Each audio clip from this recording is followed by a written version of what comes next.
during the IL&FS crisis, a lot of people have burned their fingers. Absolutely. So, what do you have to say about, because your CAGR is about 14%, which is higher than equity. So it's like it's giving you additional kicker. So, right. So how do you justify that? Do you take enough measures in terms of ensuring that investors do not get this overnight accident? Because in fixed income, once the money is gone, it is gone forever. Unlike equity market, which is likely to come back.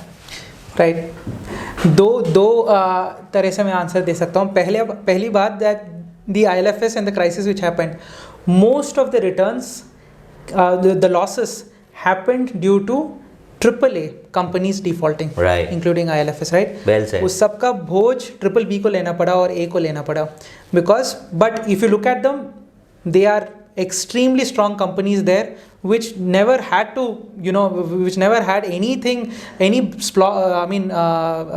issues in their performance of the last 10, 15, 20 years. So the first point is IL&FS is a AAA miss which has happened.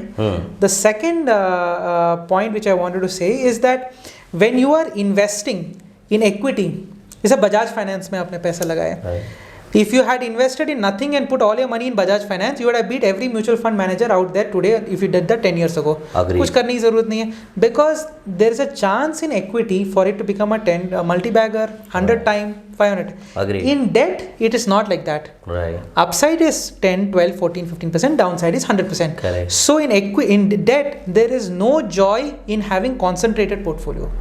So we are one of the few, if not the only asset managers which believe in diversifying our debt portfolios to a large extent. क्योंकि upside है नहीं, downside पूरा है. Right. So our portfolios, like the ones we run, are the most diversified portfolios in the country today.